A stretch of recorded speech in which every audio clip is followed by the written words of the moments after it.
સુરત શહેરના ડિંડોલીમાં સ્વામિનારાયણ મંદિરમાં મોટી ઘટના ઘટી છે। ડિંડોલી સણિયા કણેત રોડ પર આવેલા આત્મીય સંસ્કારધામ મંદિરમાંથી બે વિદ્યાર્થિનીઓની શંકાસ્પદ હાલતમાં લાશ મળી આવી હતી। ડિંડોલી પોલીસે ઘટના સ્થળે આવી પહોંચી ત્યારે આ હત્યા છે કે આત્મહત્યા એ દિશામાં પોલીસે તપાસ તેજ કરી છે। સુરતના ડિંડોલી વિસ્તારમાં સણિયા કણદે રોડ પર આત્મીય સંસ્કારધામ સ્વામિનારાયણ મંદિર આવેલું છે।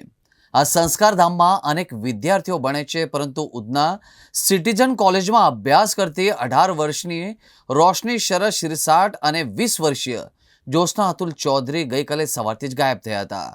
શુક્રવારે સવારે બંને યુવતીઓ કોલેજ જવા નીકળી હતી, પરંતુ પરત ન ફરી અને બપોર સુધી ઘરે નહીં પહોંચતા પરિવારજનો દ્વારા તેમની શોધખોળ હાથ ધરવામાં આવી હતી।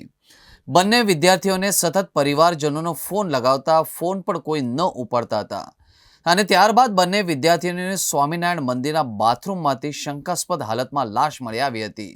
સુરત પોલીસે બંને યુવતીના મૃતદેહ પીએમ અર્થે મોકલી કાર્યવાહી હાથ ધરી હતી। દર્શક મિત્રો, તપાસમાં જોવા મળ્યું છે કે બંને વિદ્યાર્થીનીઓએ ઝેરી દવા પી આપઘાત કર્યો હતો। પોલીસને બાથરૂમમાંથી ઝેરી દવાની બોટલ પણ મળી આવી હતી। જો કે કયા કારણસર બંને વિદ્યાર્થીનીઓએ આપઘાત કર્યો છે તે કારણ હજી સુધી અકબંધ છે। ત્યારે સવાલ તો એ થાય છે કે આ આત્મહત્યા છે કે હત્યા?